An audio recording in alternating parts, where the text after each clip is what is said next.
अच्छा, रोजमर्रा की जिंदगी में हम सब एक चीज पर बहुत निर्भर करते हैं। मतलब रास्ता ढूंढना, कहीं पहुंचना, और इसके लिए हम सब गूगल मैप्स इस्तेमाल करते हैं। हाँ बिल्कुल, रोज। पर क्या कभी सोचा है कि ये तकनीक अ, आई कहाँ से? हम्म। हमारे पास आज जो स्रोत है, गूगल मैप्स, एक सिडनी स्टार्टअप की कहानी से कुछ अंश वो कुछ और ही बताते हैं। कहानी गूगल के बड़े कैंपस से नहीं, बल्कि ऑस्ट्रेलिया में सिडनी में एक छोटे से ऑफिस से शुरू हुई।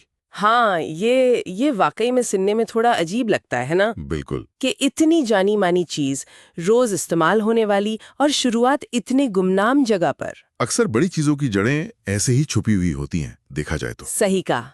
तो आज हम इसी अनकही कहानी के थोड़ी गहराई में उतरते हैं, देखते हैं स्रोत क्या कहता है। हाँ हाँ जरूर, चलिए देखते हैं सफर के बारे में क्या जानकारी मिलती है। बिल्कुल। तो कहानी शुरू होती है साल 2003 में। जगह थी सिडनी, ऑस्ट्रेलिया। अच्छा। दो भाई थे, लार्स और जेन्स एल्स्ट्रोप रासमुसन, डेनमार्क से ऑस्ट्रेलिया आए थे। उन्होंने एक कंपनी शुरू की, नाम था where two technologies. Where two technologies. और उनका प्रोडक्ट एक मैपिंग सॉफ्टवेयर। पर मजे की बात यह है, ये कोई वेबसाइट नहीं थी जैसा हम आज मैप्स यूज करते हैं। ओ, तो फिर? ये एक प्रोग्राम था, कंप्यूटर पर डाउनलोड करना पड़ता था। अच्छा, डाउनलोड वाला सॉफ्टवेयर मैप्स के लिए। हाँ, सोचिए जरा, उस वक्त के हिसाब से ये कितना अलग रहा होगा। हाँ, ये डाउनलोड वाला पहलू वाकई बहुत महत्वपूर्ण है। ये दिखाता है कि शुरुआती सोच कितनी अलग थी। सही। आज तो हम सब कुछ ब्राउजर में खटाक से खोल लेते हैं, तब सॉफ्टवेयर इंस्टॉल करना ज्यादा आम था शायद। हाँ। स्रोत बताता है कि 2004 में फिर गूगल की नजर इस पे पड़ी और उन्होंने वे टू टेक्नोलॉजीज को खरीद लिया। अच्छा, 2004 में? हाँ, और यहीं से मतलब कहानी का रुख पूरी तरह बदल गया।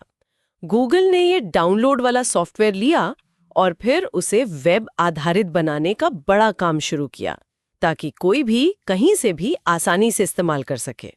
ये बहुत बड़ा कदम था। मतलब सिर्फ खरीदना नहीं, बल्कि उसे पूरी तरह बदलना। बिल्कुल। और ये सोचने वाली बात है कि इस छोटी सी स्टार्टअप का ऐसा क्या बड़ा आइडिया था जिसने गूगल जैसी कंपनी को आकर्षित किया। हाँ, ये अच्छा सवाल है। स्रोत के मुताबिक मामला था रियल टाइम दिशा निर्देश देने का, मैप पर स्मूथ तरीके से जूम इन आउट करने का, और मैप का तेजी से लोड होना। अच्छा। आज ये सब हमें बहुत बहुत नॉर्मल लगता है ना। हाँ, बिल्कुल आम बात है आज तो। लेकिन 2003-4 में सोचिए, ये एकदम क्रांतिकारी था। उस वक्त के जो ऑनलाइन मैप्स थे वो अक्सर बहुत धीरे लोड होते थे। हाँ, अटक अटक के चलते थे। जूमिंग वगैरह तो बहुत ही मुश्किल होती थी। और दिशा निर्देश भी ज्यादातर स्टैटिक होते थे। हाँ, मतलब एक बार दे दिए बस, रियल टाइम अपडेट्स नहीं। बिल्कुल सही। अगर हम उस दौर को याद करें तो ऑनलाइन मैप्स का अनुभव काफी अलग था। ये स्मूथ जूमिंग और रियल टाइम अपडेट्स, ये वाकई में गेम चेंजर थे। हाँ। ये सिर्फ नक्शा दिखाना नहीं था, ये नक्शे के साथ इंटरैक्ट करने का तरीका बदल रहा था। सही। और यहाँ एक और दिलचस्प बात है, ये जो सफर था डाउनलोड वाले सॉफ्टवेयर से एक रियल टाइम वेब सर्विस बनाने का, ये तकनीकी रूप से कितना चुनौतीपूर्ण रहा होगा। ओ हाँ, बिल्कुल।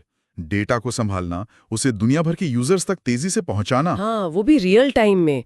इसका पूरा आर्किटेक्चर ही बदलना पड़ा होगा। यकीनन, ये तकनीकी छलांग छोटी नहीं थी। और ये सब हुआ कहाँ? सिलिकॉन वैली में नहीं। सिडनी में। हाँ, सिडनी में। ये बात इस धारणा को भी तोड़ती है कि सारे बड़े तकनीकी आविष्कार सिर्फ एक ही जगह होते हैं। बिल्कुल। स्रोत भी शायद इसी बात पर जोर देता है कि इनोवेशन, नयापन कहीं भी पनप सकता है, किसी भी गैरेज में, किसी छोटे ऑफिस में। सिडनी की ये कहानी इसका एकदम सटीक उदाहरण है।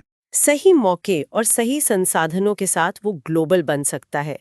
गूगल ने न सिर्फ तकनीक खरीदी, बल्कि उस विजन को पहचाना और फिर उसे दुनिया भर में फैलाने का मंच दिया, ताकत दी। हाँ, तो ये कहानी सिर्फ एक स्टार्टअप की नहीं है, ये सही समय पर हुई एक साझेदारी और बदलाव की भी कहानी है। बिल्कुल। तो कुल मिलाकर इस स्रोत से हमने क्या सीखा? सबसे बड़ी बात तो मेरे ख्याल से यही है कि गूगल मैप्स, जिस पर हम इतना निर्भर हैं, वो गूगल के अंदर नहीं बना था। हाँ, ये सबसे बड़ा टेक अवे है। इसे सिडनी के एक छोटे मगर बहुत प्रतिभाशाली स्टार्टअप से हासिल किया गया था।